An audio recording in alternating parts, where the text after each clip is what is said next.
to Dr. Lewis. Once more, dear doctor, I resume the pen for your amusement.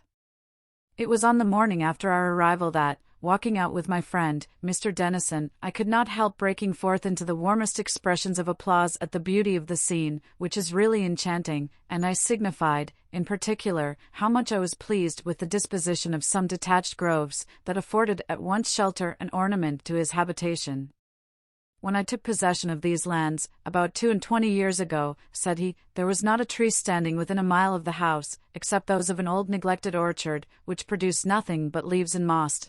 It was in the gloomy month of November, when I arrived, and found the house in such a condition, that it might have been justly styled the Tower of Desolation. The courtyard was covered with nettles and docks, and the garden exhibited such a rank plantation of weeds as I had never seen before. The window shutters were falling in pieces, the sashes broken, and owls and jackdaws had taken possession of the chimneys. The prospect within was still more dreary, all was dark, and damp, and dirty beyond description. The rain penetrated in several parts of the roof. In some apartments the very floors had given way, the hangings were parted from the walls, and shaking in mouldy remnants. The glasses were dropping out of their frames, the family pictures were covered with dust, and all the chairs and tables worm-eaten and crazy. There was not a bed in the house that could be used, except one old-fashioned machine, with a high gilt tester and fringed curtains of yellow mohair, which had been, for aught I know, 2 centuries in the family. In short, there was no furniture but the utensils of the kitchen, and the cellar afforded nothing but a few empty butts and barrels, that stunk so abominably, that I would not suffer any body to enter it until I had flashed a considerable quantity of gunpowder to qualify the foul air within. An old caretaker and his wife, who were hired to lie in the house, had left it with precipitation, alleging, among other causes of retreat, that they could not sleep for frightful noises, and that my poor brother certainly walked after his death. In a word, the house appeared uninhabitable. The barn, stable, and outhouses were in ruins, all the fences broken down, and the fields lying waste. The farmer who kept the key never dreamed I had any intention to live upon the spot. He rented a farm of £60, and his lease was just expiring. He had formed a scheme of being appointed bailiff to the estate, and of converting the house and the adjacent grounds to his own use. A hint of his intention I received from the curate at my first arrival. I therefore did not pay much regard to what he said by way of discouraging me from coming to settle in the country, but I was a little startled when he gave me warning that he should quit the farm at the expiration of his lease, unless I could abate considerably in the rent. At this period I accidentally became acquainted with a person whose friendship laid the foundation of all my prosperity. In the next market town I chanced to dine at an inn with a Mr. Wilson, who was lately come to settle in the neighborhood. He had been lieutenant of a man-of-war, but quitted the sea in some disgust, and married the only daughter of Farmer Bland, who lives in this parish, and has acquired a good fortune in the way of husbandry. Wilson is one of the best-natured men I ever knew, brave, frank, obliging, and ingenuous. He liked my conversation. I was charmed with his liberal manner, and acquaintance immediately commenced, and this was soon improved into a friendship without reserve. There are characters which, like similar particles of matter, strongly attract each other. He forthwith introduced me to his father-in-law, Farmer Bland, who was well acquainted with every acre of my estate, of consequence well qualified to advise me on this occasion. Finding I was inclined to embrace a country life, and even to amuse myself with the occupation of farming, he approved of my design. He gave me to understand that all my farms were underlet, that the estate was capable of great improvement, that there was plenty of chalk in the neighborhood, and that my own ground produced excellent merle for manure. With respect to the farm, which was like to fall into my hands, he said he would willingly take it at the present rent, but at the same time owned that if I would expend £200 in enclosure, it would be worth more than double the sum. Thus encouraged, I began the execution of my scheme without further delay, and plunged into a sea of expense, though I had no fund in reserve, and the whole produce of the estate did not exceed £300 a year. In 1 week, my house was made weather-tight, and thoroughly cleansed from top to bottom. Then it was well ventilated by throwing all the doors and windows open, and making blazing fires of wood in every chimney from the kitchen to the garrets. The floors were repaired, the sashes new glazed, and out of the old furniture of the whole house, I made shift to fit up a parlor and 3 chambers in a plain yet decent manner. the courtyard was cleared of weeds and rubbish, and my friend Wilson charged himself with the dressing of the garden. Bricklayers were set at work upon the barn and stable, and labourers engaged to restore the fences, and begin the work of hedging and ditching, under the direction of Farmer Bland, at whose recommendation I hired a careful hind to lie in the house, and keep constant fires in the apartments. Having taken these measures, I returned to London, where I forthwith sold off my household furniture, and, in 3 weeks from my first visit, brought my wife hither to keep her Christmas. Considering the gloomy season of the year, the dreariness of the place, and the decayed aspect of our habitation, I was afraid that her resolution would sink under the sudden transition from a town life to such a melancholy state of rustication, but I was agreeably disappointed. She found the reality less uncomfortable than the picture I had drawn up. By this time, indeed, things were mended in appearance. The outhouses had risen out of their ruins, the pigeon house was rebuilt and replenished by Wilson, who also put my garden in decent order, and provided a good stock of poultry, which made an agreeable figure in my yard, and the house, on the whole, looked like the habitation of human creatures. Farmer Bland spared me a milch cow for my family, and an ordinary saddle horse for my servant to go to market at the next town. I hired a country lad for a footman. The hind's daughter was my housemaid, and my wife had brought a cookmaid from London. Such was my family when I began housekeeping in this place, with £300 in my pocket, raised from the sale of my superfluous furniture. I knew we should find occupation enough through the day to employ our time, but I dreaded the long winter evenings. Yet, for those two we found a remedy. The curate, who was a single man, soon became so naturalized to the family that he generally lay in the house, and his company was equally agreeable and useful. He was a modest man, a good scholar, and perfectly well qualified to instruct me in such country matters as I wanted to know. Mr. Wilson brought his wife to see us, and she became so fond of Mrs. Dennison that she said she was never so happy as when she enjoyed the benefit of her conversation. She was then a fine buxom country lass, exceedingly docile, and as good-natured as her husband Jack Wilson, so that a friendship ensued among the women, which hath continued to this day. As for Jack, he hath been my constant companion, counsellor, and commissary. I would not for £100 you should leave my house without seeing him.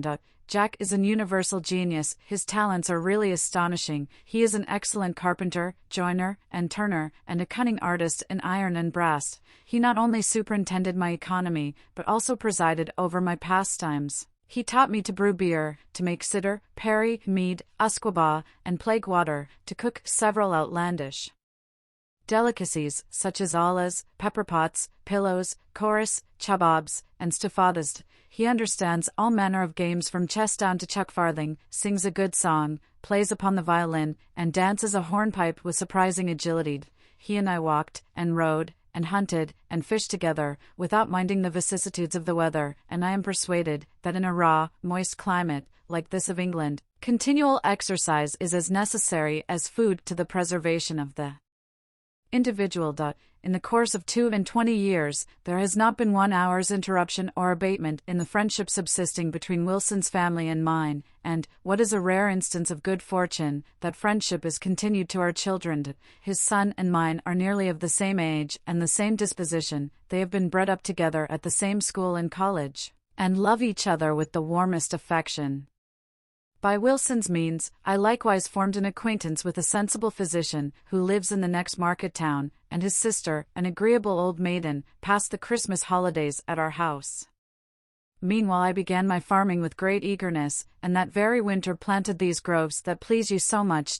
As for the neighbouring gentry, I had no trouble from that quarter during my first campaign. They were all gone to town before I settled in the country, and by the summer I had taken measures to defend myself from their attacks. When a gay equipage came to my gates, I was never at home. Those who visited me in a modest way, I received, and according to the remarks I made on their characters and conversation, either rejected their advances, or returned their civility. I was in general despised among the fashionable company, as a low fellow, both in breeding and circumstances. Nevertheless, I found a few individuals of moderate fortune, who gladly adopted my style of living, and many others would have acceded to our society, had they not been prevented by the pride, envy, and ambition of their wives and daughters. Those, in times of luxury and dissipation, are the rocks upon which all the small estates in the country are wrecked. I reserved in my own hands some acres of ground adjacent to the house for making experiments in agriculture according to the directions of Lyell, Toll, Hart, Duhamel, and others who have written on the subject, and qualified their theory with the practical observations of Farmer Bland, who was my great master in the art of husbandry. In short, I became enamored of a country life, and my success greatly exceeded my expectation. I drained bogs, burned heath, grubbed up furze and fern, I planted copse and willows where nothing else would grow. I gradually enclosed all my farms, and made such improvements that my estate now yields me clear £1,200 a year. All this time my wife and I have enjoyed uninterrupted health, and a regular flow of spirits, except on a very few occasions, when our cheerfulness was invaded by such accidents as are inseparable from the condition of life. I lost 2 children in their infancy, by the smallpox, so that I have one son only, in whom all our hopes are centered. He went yesterday to visit a friend, with whom he has stayed all night, but he will be here to dinner. I shall this day have the pleasure of presenting him to you and your family, and I flatter myself you will find him not altogether unworthy of our affection. The truth is, either I am blinded by the partiality of a parent, or he is a boy of very amiable character, and yet his conduct has given us unspeakable disquiet. You must know, we had projected a match between him and a gentleman's daughter in the next county, who will in all probability be heiress of a considerable fortune, but, it seems, he had a personal disgust to the alliance. He was then at Cambridge, and tried to gain time on various pretenses, but being pressed in letters by his mother and me to give a definitive answer, he fairly gave his tutor the slip, and disappeared about 8 months ago. Before he took this rash step, he wrote me a letter, explaining his objections to the match, and declaring that he would keep himself concealed until he should understand that his parents would dispense with his contracting an engagement that must make him miserable for life, and he prescribed the form of advertising in a certain newspaper, by which he might be apprised of our sentiments on this subject. You may easily conceive how much we were alarmed and afflicted by this elopement, which he had made without dropping the least hint to his companion Charles Wilson, who belonged to the same college. We resolved to punish him with the appearance of neglect, in hopes that he would return of his own accord, but he maintained his purpose till the young lady chose a partner for herself. Then he produced himself, and made his peace by the mediation of Wilson. Suppose we should unite our families by joining him with your niece, who is one of the most lovely creatures I ever beheld. My wife is already as fond of her as if she were her own child, and I have a presentiment that my son will be captivated by her at first sight. Nothing could be more agreeable to all our family, said I, than such an alliance, but, my dear friend, candour obliges me to tell you, that I am afraid Liddy's heart is not wholly disengaged. There is a cursed obstacle. You mean the young stroller at Gloucester, said he. You are surprised that I should know this circumstance, but you will be more surprised when I tell you that stroller is no other than my son George Denison. That was the character he assumed in his eclipse. I am, indeed, astonished and overjoyed, cried I, and shall be happy beyond expression to see your proposal take effect. He then gave me to understand that the young gentleman, at his emerging from concealment, had disclosed his passion for Miss Melford, the niece of Mr. Bramble, of Monmouthshire. Though Mr. Denison little dreamed that this was his old friend Matthew Lloyd, he nevertheless furnished his son with proper credentials, and he had been at Bath, London, and many other places in quest of us, to make himself and his pretensions known. The bad success of his inquiry had such an effect upon his spirits, that immediately at his return he was seized with a dangerous fever, which overwhelmed his parents with terror and affliction, but he was now happily recovered, though still weak and disconsolate. My nephew joining us in our walk, I informed him of these circumstances, with which he was wonderfully pleased. He declared he would promote the match to the utmost of his power, and that he longed to embrace young Mr. Denison as his friend and brother. Meanwhile, the father went to desire his wife to communicate this discovery gradually to Liddy, that her delicate nerves might not suffer too sudden a shock, and I imparted the particulars to my sister Tabby, who expressed some surprise, not altogether unmixed, I believe, with an emotion of envy, for, though she could have no objection to an alliance at once so honourable and advantageous, she hesitated in giving her consent on pretence of the youth and inexperience of the parties. At length, however, she acquiesced, in consequence of having consulted with Captain Lismahago. Mr. Dennison took care to be in the way when his son arrived at the gate, and, without giving him time or opportunity to make any inquiry about the strangers, brought him upstairs to be presented to Mr. Lloyd and his family. The first person he saw when he entered the room was Liddy, who, notwithstanding all her preparation, stood trembling in the utmost confusion. At sight of this object he was fixed motionless to the floor, and, gazing at her with the utmost eagerness of astonishment, exclaimed, "Sacred heaven! What is this, ha?" Wherefore, here his speech failing, he stood straining his eyes. In the most emphatic silence, "George," said his father, "this is my friend Mr. Lloyd." Roused at this intimation, he turned and received my salute, when I said, "Young gentleman, if you had trusted me with your secret at our last meeting, we should have parted upon better terms." Before he could make any answer, Jerry came round and stood before him with open arms. At first, he started and changed color, but after a short pause, he rushed into his embrace, and they hugged one another as if they had been intimate friends from their infancy. Then he paid his respects to Mrs. Tabitha, and advancing to Liddy, "Is it possible," cried he, "that my senses do not play me false? That I see Miss Melford under my father's roof, that I am permitted to speak to her without giving offence, and that her relations have honoured me with their countenance and protection?" Liddy blushed, and trembled, and faltered. "To be sure, sir," said she, "it is a very surprising circumstance, a providential. I really know not what I say, but I beg you will think I have said what's agreeable."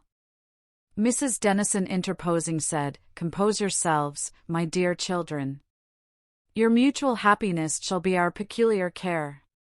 The son going up to his mother, kissed one hand, my niece bathed the other with her tears, and the good old lady pressed them both in their turns to her breast. The lovers were too much affected to get rid of their embarrassment for one day, but the scene was much enlivened by the arrival of Jack Wilson, who brought, as usual, some game of his own killing. His honest countenance was a good letter of recommendation. I received him like a dear friend after a long separation, and I could not help wondering to see him shake Jerry by the hand as an old acquaintance. They had, indeed, been acquainted some days, in consequence of a diverting incident, which I shall explain at meeting. That same night a consultation was held upon the concerns of the lovers, when the match was formally agreed to, and all the marriage articles were settled without the least dispute. My nephew and I promised to make Liddy's fortune £5,000.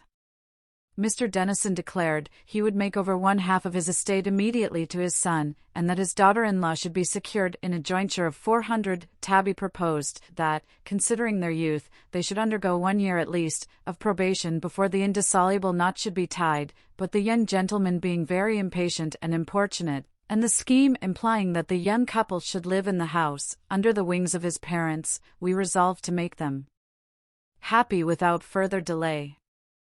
As the law requires that the parties should be some weeks resident in the parish, we shall stay here till the ceremony is performed. Mr. Lismahago requests that he may take the benefit of the same occasion, so that next Sunday the banns will be published for all four together.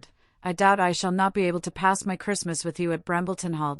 Indeed, I am so agreeably situated in this place, that I have no desire to shift my quarters, and I foresee that when the day of separation comes, there will be abundance of sorrow on all sides. In the meantime, we must make the most of those blessings which Heaven bestows. Considering how you are tethered by your profession, I cannot hope to see you so far from home, yet the distance does not exceed a summer day's journey, and Charles Dennison, who desires to be remembered to you, would be rejoiced to see his old competitor, but as I am now stationary, I expect regular answers to the epistles of yours invariably, Matt. Bramble, October 11th.